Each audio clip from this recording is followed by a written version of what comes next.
სახელითა მამისათა და ძისათა სულისა წმინდისათა. ჩვენ ვიცით რომ რადგან ქრისტიანები ვართ, უდიდესი პასუხისმგებლობა გვეკისრება არა მარტო საკუთარი თავის წინაშე, არამედ მთელი კაცობრიობის წინაშეც. ხმამაღალი ნათქვამით არ იქნება ჩვენ შემთხვევაში საქართველოს წინაშე. ადამიანი ჩვეულებრივ ქმნილება, ხო? ღვთის ხატი და მსგავსი, მაგრამ ეს პოტენციაშია ყველაფერი და შეუძლებელია ადამიანი, რომელიც ამასოფლის სულით ცხოვრობს, ის გახდეს ქრისტიანი. ანუ რას ნიშნავს ეს? გახდეს ღმერთის შვილი, მისი ბუნება გადაიქცეს ღვთის ტაძრად, მის მისტიკურ სიღრმეში, ანუ გულში დამკვიდრდეს თავად ყოვლადწმინდა სამება და გადაიქცეს ზეცად. შესაბამისად ესე იგი ატარებდეს საღვთო მადლს და ღვთაებრივ ცეცხლს, არ ცვლიდეს იმ გარემოს, რომელშიც იმყოფება. არ უწყობდეს ხელს უпроსწორედ, რომ ის გარშემო მყოფი ადამიანები და ის გარემო, რომელშიც იმყოფება, არ შეიცვალოს უკეთესობისკენ. ესე გავრცელდა ქრისტიანობა. ღმერთი მოვიდა ადამიანად და მხოლოდ 3 წელიწადნახევარი მოვაწევა. 3 წელიწადნახევარი. მას შემდეგ 2000 წელზე მეტი გავიდა.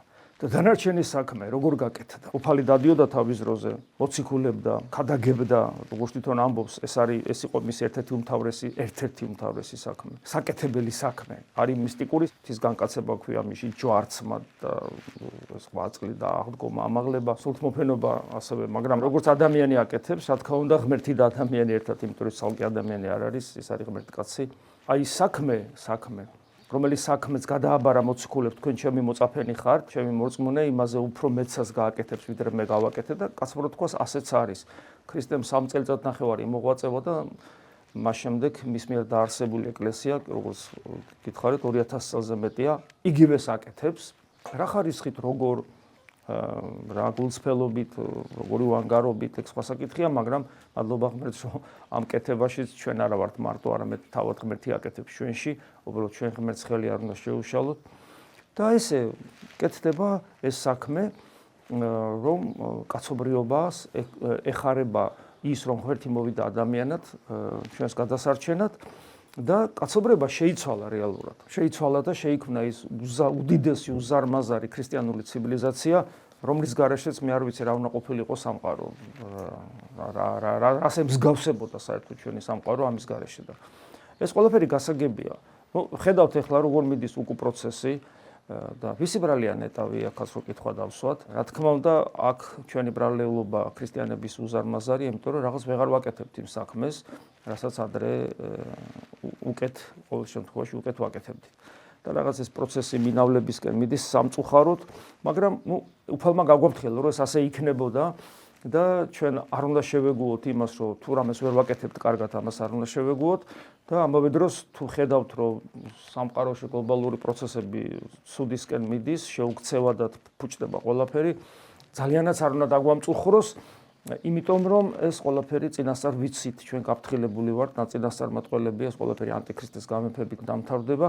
ოღონდ ღმერთმა დაგვიფაროს, ჩვენ არ უნდა ვიყოთ თანამონაწილენი ამ საყოველთაო ღვთისაგან განდგომილობისა, საყოველთაო აპოსტასიის, ღვთისმეტყველო ტერმინია ესეთი ბერძნული. მაგრამ ეს არ უნდა შევეგოთ ნიშნავს არა იმას, რომ პასიურები ვიყოთ, არამედ იმას, რომ ჩვენი საქმე აქტიურად ვაკეთოთ. ხმამაღალი ნათქვამია, მაგრამ თითქოს პირველი საუკუნის ქრისტიანები ვართ. სადა ვართ იქამდე, ბევრი გვიკლია, მაგრამ აი შემართება უნდა გქონდეს, ჩვენ უკან არ უნდა ვიხევდეთ და დანარჩენს ღმერთი აკეთებს. თავარი ჩვენ არ შევდრკეთ და თავარი ჩვენ უკან არ დავიხიოთ და ვიცოდეთ ჩვენი პასუხისმგებლობა. და ერთ-ერთი რაც გვეხმარება აი ამ ჩვენ საქმის კეთებაში, გავაგრძელოთ ღვთის საქმე, როგორც ქრისტეს მოწაფეებმა, არის მადლისმიერი საშუალებები დაგვიტოვა, რა თქმა უნდა, უფალმა. თავარი დაგვიტოვათ საკუთარი თავი, ეს არის ყველაზე მნიშვნელოვანი. მართლმადიდებელ ქრისტიანს ხო ესმის, ხო არა აქვს ეს პროტესტანტული ხედვა, რომ ქრისტემ უპირველეს ყოვლისა დაგვიტოვა წმინდა წერილი. ქრისტემ უპირველეს ყოვლისა საკუთარი თავი დაგვიტოვა, როგორც იგივე წმინდა წერილშია დამოწებული, მე თქვენთან ვარ, ვიდრე ამასოფლის აღსასრულამდე და თავის თავი დაგვიტოვა საიდუმლოებრივად ეკლესიის მიერ, რომელიც მისტიკური სხეულია, მაგრამ რა თქმა უნდა, ეკლესიაში, როგორც მისტიკურ სხეულში, მრავალი მადლისმიერი საშუალებები დატოვა და ერთ-ერთი მადლისმიერი საშუალება სწორედ წმინდა წერილია. წმინდა წერილი, სადაც ადამიანურად, ვერბალურად განცხადებულია ღვთისნება. დღესაც აი პავლე მოციქულის ეპისტოლეში, ეს რომელთა მიმართ პირველი ეპისტოლეა, ესეთი რამეს ამბობს პავლე მოციქული, სახარება იგი ქრისტესი, ძალი ღვთისა არს, მაცხოვრად ყოვლისა მორწმუნისა.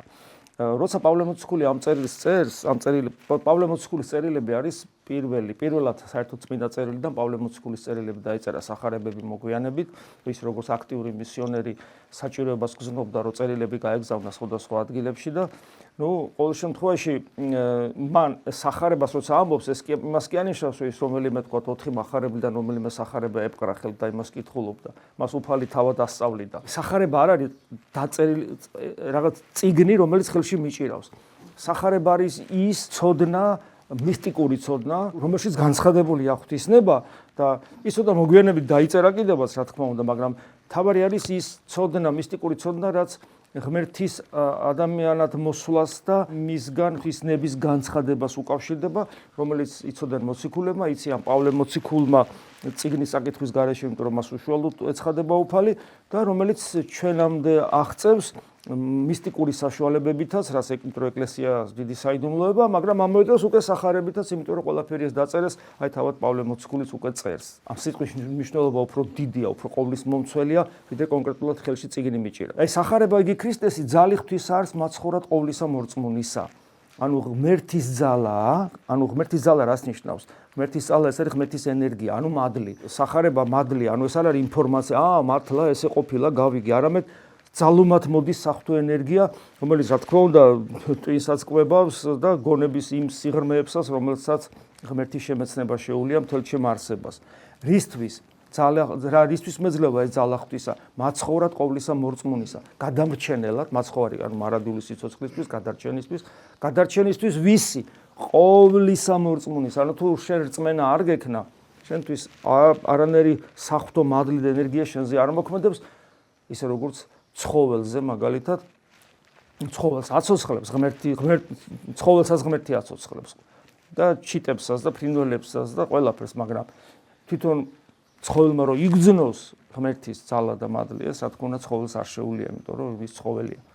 ამიტომ მორწმუნე უნდა ვიყოთ. მორწმუნე ნიშნავს, რომ ადამიანი ცხოველური მდგომარეობიდან გამოდის და მას გახსნილი აქვს გონების ის ნაწილი, რომლითაც ის ტრანსცენდენტულ ყოფიერებას უკავშირდება, ანუ რომლის საშუალებითაც ის აი ჩაკეტილი მატერიალური სამყაროდან გარღვევას ახდენს. აი ეს არის რწმენა ამას ნიშნავს. გარღვევა იწყება ამ მატერიალური სამყაროს. მე აგზელებს, რამე თუ სიმართლე ღვთისა, ანუ ჭეშმარიტება. თავად ღმერთია ჭეშმარიტება, რომელიც ავლენს ამ თავის ჭეშმარიტებას, ეს არის სიმართლე ღვთისა, მას შინა, ანუ სახარებაში, ანუ გამოცხადებით ჭეშმარიტებაში, გამოცხადნების. ანუ ღვთის სიმართლე ცხადდება სახარებაში, რისთვის და აგზელებს სარწმუნოებითი სარწმუნოება. აქაც ჩანს, რომ ის რწმენა, რომლითაც ჩვენ მოვედით და რომლის მიერაც მე სახარებას ვიჭერთ და ეკლესიურ ცხოვრებას ვიწყებთ, ეს არ არის საკმარისი. სარწმუნოებითი სარწმუნოება, ხშირად მithქვია, რომ პავლე მოციქულს ეს ახასიათებს ისეთი მეტყველება, რომლითაც ჩვენ გვიჩვენებს, როგორი დინამიურობა უნდა კონდეს მორწმუნეს. ხო, აი, სარწმუნოებითი სარწმუნოება. ანუ ეს ნიშნავს, რომ საფეხურებრივად შენი სარწმუნოება უნდა ძლიერდებოდეს, ვითარდებოდეს, ღრმავდებოდეს, უფრო მეტად, ხო? ამბობს, ამისათვის ჩვენ უნდა ვიღვაწოთ ძალითი ძალად და უნდა წარმატებოდეთ დიდებითი დიდებად. და ასე შემდეგ და მადლის წილ და ეს სიტყვები, საოცარი სიტყვები პავლე მოციქულისა, სადაც მუდამ მიგვანიშნებს დინამიურ ჩვენს განვითარებას. ეს სიტყვა გვიქმნის განწყობას, თუ როგორი დამოკიდებულება უნდა გქონდეს, გვასწავლის როგორი დამოკიდებულება უნდა გქონდეს წმინდა წერილისადმი და წმინდა წერილი ყველაფერი ღვთისმსულიერია. აი დღესაც ჩვენ მოვიკითხეთ განსაცვიფრებელი და ამოუწურავი ადგილი წმინდა წერილისა, რომელიც იწოდება ქადაგება მთაზე, ასე საღვთისმეტყველო განმარტება აქვს, რომელიც იწყება, ეს ქადაგება მთაზე იწყება 9 ნეტარებით, და თვითონ ამ ქადაგება მთაზე მათე მახარებელმა თავი მოუყარა ქრისტეს სულიერ ზნეობრივ სწავლებას, სადაც მისი მცნებები არის კონცენტრირებული, შეიძლება ასე ითქვას და სადაც ადამიანი ხედავს, რომ ქრისტიანობა ეს არ არის უბრალოდ რაღაც რელიგიური ან ფილოსოფიური ან ზნეობრივი მოძღვრება, ის გაცილებით სხვა რამეა და არა ამქვეყნიურია და ამიტომაც არის ხოლმე, რომ როცა ადამიანი პირველად აღსარებაზე მოდის, ჩვენ ყოველთვის ვეუბნებით, რომ ეს ქადაგება მთაზე, ეს არის მათეს სახარების მე-5, მე-6, მე-7 თავები, წაიკითხონ, ჩაუღმავდნენ და საკუთარი თავი აი ამ იმ სინათლის შუქზე დაინახონ, რომელ სინათლესაც ეს მეხუთე, მეექვსე, მეშვიდე თლიანი სახარება, მაგრამ კონკრეტულად ამ შემთხვევაში ეს სამი თავი ასხივებს. გახსოვთ ეს სიტყვები, ეხლა ეს ამაზე ბევრი გვისაუბრია, ამაზე ტომებია დაწერილი და კიდევ დაიწერება და ვერასოდეს ვერ ამოიწურება და უცებ გავიაროთ ეს 9 ნეტარება, ეს დიდებული სიტყვები, რომლებიც მოგცემენ საშუალებას კიდევ ერთხელ გავიაზროთ, რას ნიშნავს იყო ქრისტიანის მათე სახარების მეხუთე თავია. ესე ამბობს უფალი ნეტარი იყვნენ გლახაკნი სულით, არამედ თუ მათი არ სასუფეველიცათა ნეტარება, ეს 9 ნეტარება, ნუ 9-ჯერ ამბობს ნეტარებას, ეს ნიშნავს, რომ რა არის ბედნიერების საფუძველი. ნეტარება ბედნიერებას ნიშნავს, ოღონდ ამ შემთხვევაში, ამ კონტექსტში ეს არის მარადიული ბედნიერება, სასუფევლის ბედნიერება, ღმერთთან ყოფობის ბედნიერება, რომელიც დაუსრულებელია და ჩვენ ამისთვის ვართ აქ, რომ სასუფეველში ვიყოთ და სასუფეველი თავად ღმერთია, ჩვენ ეს ვიცით. და რა მდგომარეობა უნდა გქონდეს, რა წინაპირობები არსებობს იმისათვის, რომ ჩვენ ვიყოთ სასუფეველის მოქალაქენი. რა წინაპირობები არსებობს ამისათვის? აი პირველი წინაპირობა ეს არის გლახაკნის სულითა. რამე თუ მათი არის სასუფეველიცათა. სიგლახაკე, თავად ღმერთი დაგლახაკდა ჩვენ გლახაკთათვის, ღმერთი მოვიდა ადამიანად, ეს უკიდურესი დამცრობა სამყაროს შემოქმედისა და ეს გააკეთა არა იმიტომ, რომ მას სჭირდება ეს თავისთავად ცხადია. არც იმიტომ, რომ აი ნახეთ, მე რა გავაკეთეთ თქვენთვის. მარტო ეს არ არის. უბრალოდ ჩვენ სადაც ვართ, იქ ჩამოვიდა. ჯოჯოხეთში ჩავიდა, გარდაცვალების მერე ჯვარზე რო გარდაიცვალა, სული ჯოჯოხეთში ჩადის. აი ბოლომდე, სადაც ჩვენ ვიმყოფებით, იქამდე მივიდა. აი ეს არის და გლახაკის სულით რას ნიშნავს? რა არის გლახაკი? გლახაკი ღარიბიც არ არის. ღარიბზე უარესი მდგომარეობაა. ღარიბს რაღაცაა, გლახაკს არაფერი აქვს. გვეუბნება უფალი, რომ არაფერი გაქვს. მე გეტყვით, რომ თქვენ პრინციპში თქვენც იცით, ახლა ჩემი თქვა რადგანაც ძალიან ძნელია, რომ დაინახო, რომ არაფერი გაქვს. აი ძალიან რთულია ეს.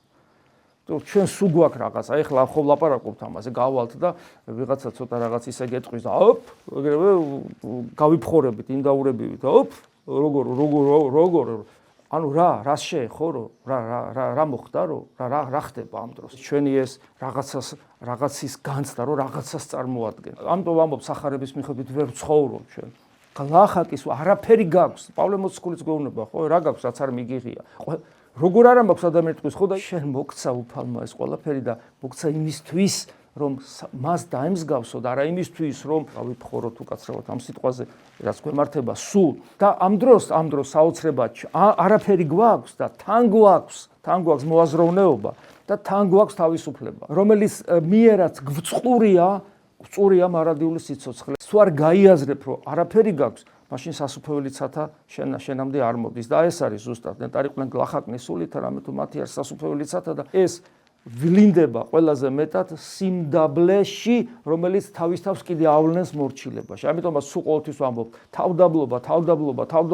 თავდაბლობის გარეშე არაფერი გამოდის, ეს ისწავლება მორჩილებით და ეს ისწავლება ასევე იმით, რომ თქვათ ადამიანებისგან დაითმენ რაღაცას და ამიტომ სამრევლო ცხოვრების აუცილებლობა და აი მთელი ეს განშლა სულიერი ცხოვრების პრაქტიკისა. აი ეს ერთი სიტყვა, ერთი ნეტარება, მთლიანად რომ გავშალოთ, ფაქტობრივად ჩვენ თვალწინ არის მთელი ჩვენი სამრევლო სულიერი ცხოვრება, ადამიანებთან ურთიერთობა, ჩვენი მანკიერებები, ჩვენი სიამაყის, ამპარტავნების, ეგოიზმის გამოვლინებები და ასე შემდეგ. ნეტარი იყვნენ გლოვარენი გულით, რამე თუ იგინი ნუგეშინის ცემული იქმნენ. გლახაკს, რომელსაც არაფერი აქვს, ამბიციები აქვს მარტო და ისიც უნდა დადგუნოს და ამ დროს უნდა თავისი არსით ხო ადამიანი არა არის, თუ არაფრისაგან ვარ შექმნილი, მაგრამ ღმერთი გვაძლევს თავის სასიცოცხლო ენერგიას და ამით ხდებით არაფერი ხარ არსით და ხდები ღმერთი და ღმერთის შვილი. ეს მაგრამ თან ამის მოთხოვნილება გაქვს და თან ამის სურვილი გაქვს, მით უმეტეს რწმენა თუ მოგეცა და ისრაფი მე იმისკენ რისი მოთხოვნილებაც გაქვს და არაფერი გამოგდის, ხვდები რომ მკვდარი ხარ შინაგანად და მგლოვარებ. აი ეს მგლოვარება არის ღმერთთან ყოფნის უუნარობიდან გამომდინარე. რა თქმა უნდა, ჩვენი ჩადენილი ცოდვებიდან გამომდინარეც გვუნდა გქონდეს ეს მგლოვარება.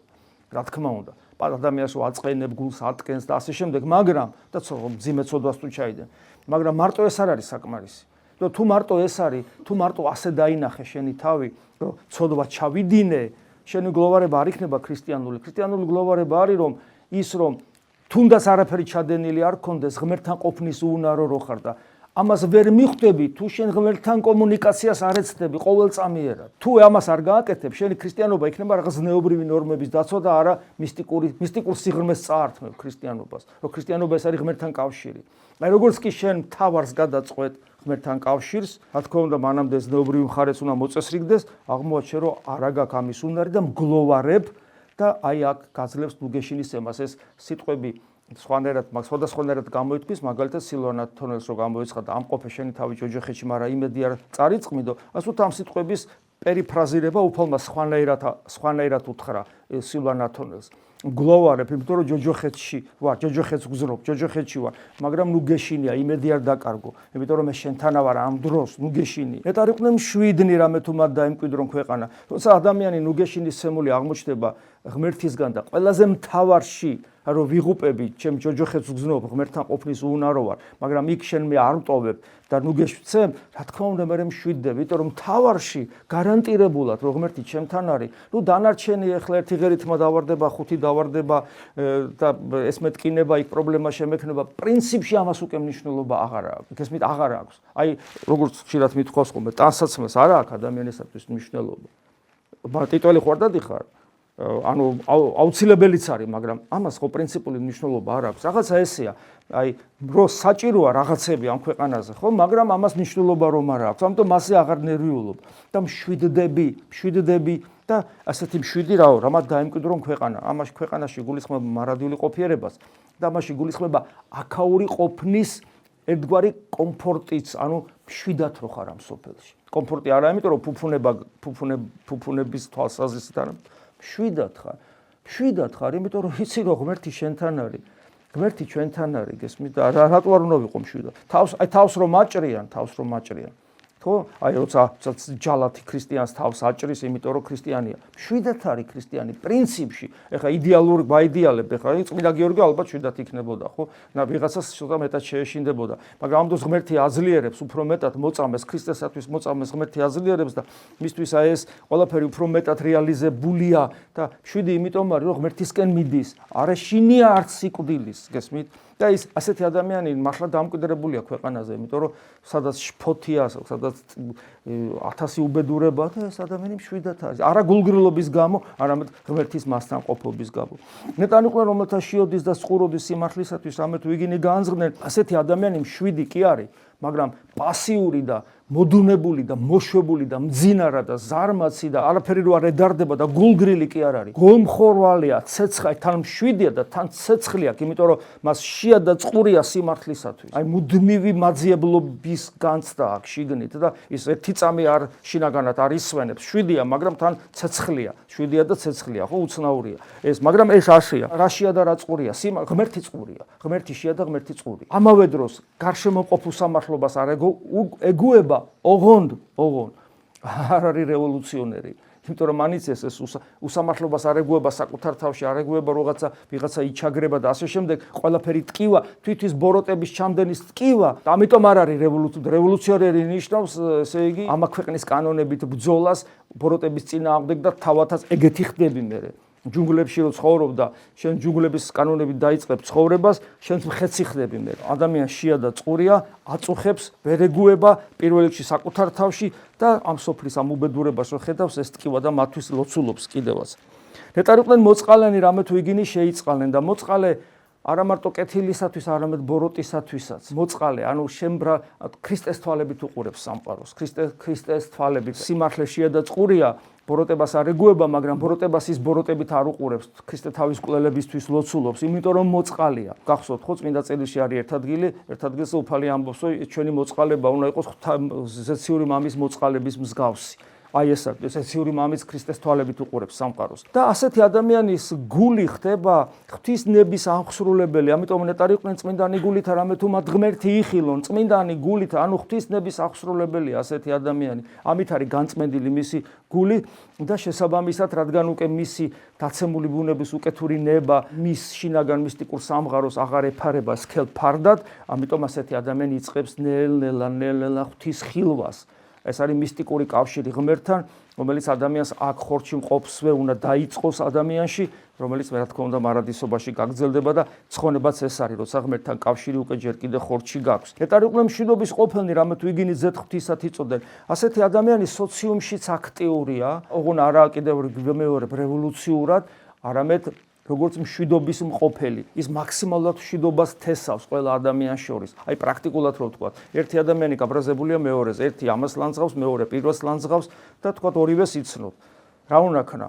ხო, ადამიანი როგორ აკეთებს ხოლმე ჩვეულებრივად, კაცო იმანიცი შენზე რა თქვა რა არის ეხლა ეს როგორ ლაპარაკობს შენზე, ან ამას ეტყვის იმაზე და სინამდვილეში რა უნდა ვქნათ, უნდა ვეცადოთ, რომ პატერიკებში არის უამრავი მაგალითი, როდესაც პირიქით ამბობდნენ ხოლმე, თქვა ერთი იყო ერთ-ერთი სულიერი შვილი იყო, ესენი ერთმანეთს არაფერს არ აკლებდნენ სიტყვიერად და მაგრამ ეს იქცეოდა ესე, ამას ერთს ეუნებოდა, რომ ისი ამას პატივს გცემს, შენზე მხოლოდ კარგს ამბობს, მეორეს ეუნებოდა პირველზე იგივეს, რომ იცი რაღაც სულ გაქებს და უყვარხარ და რა, ანუ საწინააღმდეგოს ეუნებოდა და იმდენი მოახერხა, რომ ეს ერთმანეთს რო შეხვდნენ, ამისგან რო იცოდნენ, რომ ის მაქებს და ის მაქებს და ის პატივს გადაეხვიან ერთმანეთს, არა და ერთმანეთს ვერ იტანდნენ. შვიდობის ყოფილობა. აი შვიდობის ყოფილობა ძ-ღვთისად იწოდნენ, იმიტომ რომ ძ-ღვთისა მოვიდა, რომ ადამიანებმა ერთმანეთის სიყვარული ისწავლონ და ჩვენ თუ ვეცდებით, რომ ადამიანებმა ერთმანეთი შეიყვარეს, მაშინ ღმერთის შვილებად ვიწოდებით. აქტიურნი ვართ, ოღონდ კიდევ ვიმეორებ, არა რევოლუციურად, არამედ ქრისტეს საქმეს ვაგრძელებთ ამ სამყაროში. როგორც ქრისტე მოღვაწეობდა, ისევ მოღვაწეობთ.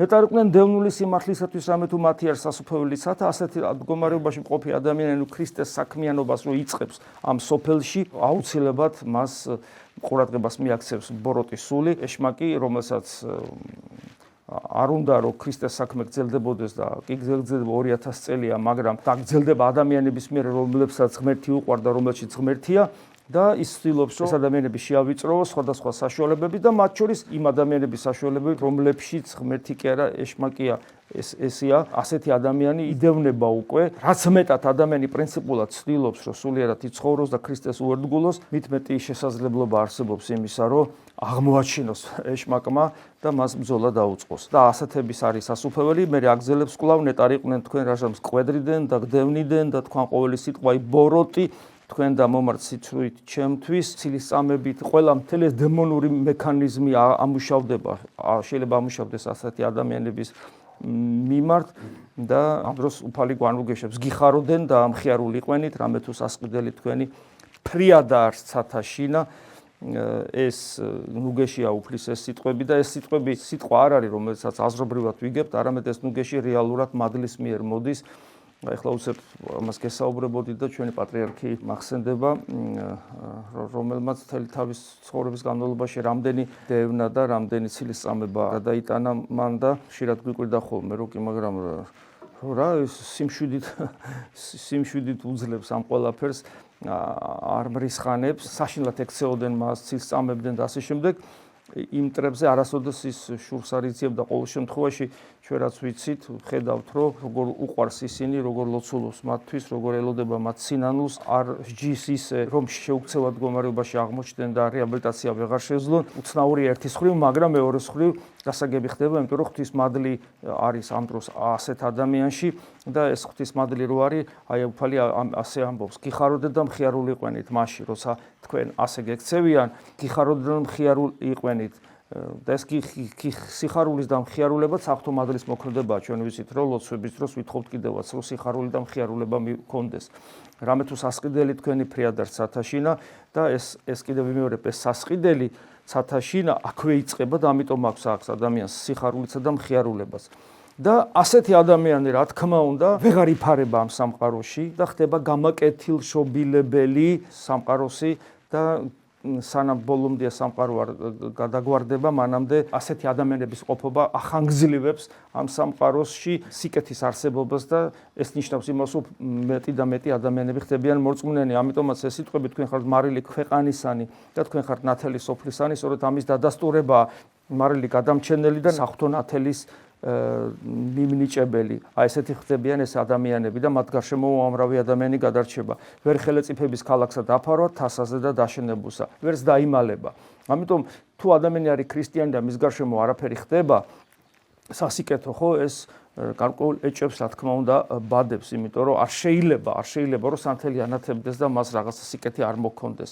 და მე უკვე ეს ვალდებულებით დატვირთული, ჩვენ რო ვიტვირთებით ვალდებულებით, აი ეს სიტყვებია. ეგრეთ წინავდნენ ნათელი თქვენი წინაშე კაცთა, რათა იხილონ საქმენი თქვენი იხილონ საქმენი თქვენი კეთილნი. ანუ ეს ნათელი როგორ წინავს, ხო, ხა გრიგოლ ხანძთელი პირდაპირ ანათებდა, მაგრამ როგორც წესი უმრავლეს შემთხვევაში ადამიანები კეთილ საქმეებს ჩადიან. რა საქმეა? საღვთო საქმე. რა არის საღვთო საქმე? ვირწმუნოთ იესო ქრისტე. ანუ ასეთი ადამიანები უბრალოდ ზნეობრივ ნორმებს კი არ იცავენ, მაგრამ ესეც არის რა თქმა უნდა, ხა უზნეო ხო არ იქნება ქრისტიანი. ამოწმებს, აი ეს საქმენი კეთილი ამოწმებს ქრისტეს ღმერთობას და ამოწმებს არა ისე, თქვათ, დისპუტით ან თქვათ, კამათით, ვიღაცა დაარწმუნოს. ამოწმებს ნიშნავს, რომ ადამიანები რომ ხედავენ ეს ადამიანს, რწმენაში მოდიან, ქრისტე ღმერთია, აი ეს ეწყებათ, აი ეს არის მნიშვნელოვანი. იხილონ საქმენი თქვენი კეთილნი, როგორ მოწმდება შენი ცხოვრების წესით, რომ ქრისტე ღმერთია და ისინიც მოდიან სარწმუნოებაში და ადიდებენ მამასა თქვენსა ზეცათას. ანუ ხდებიან პორწმუნიანი ღვთისმაძიებელი. აი ესეთი ხდება ადამიანი თუ ქრისტიანია და თქვათ როგორ გვეხმარება კიდე როგორ ვიყოთ ასეთნი და რა უნდა გავაკეთოთ იმისათვის რომ ასეთნი გავხდეთ როგორ გვეხმარება ამ საქმეში წმინდა წერილი რომლის მიერაც ჭეშმარიტება გვეცხადება და ვითარდებით ჩვენ სარწმუნოებითი სარწმუნოებად. შეგვეწიოს უფალი ამინ მადლი უფლისა ჩვენისა იესო ქრისტესი და სიყვარული ღვთისა და მამისა და ზიარება სულისა წმინდისა იყოს თქვენ ყოველთა თანა. Amen.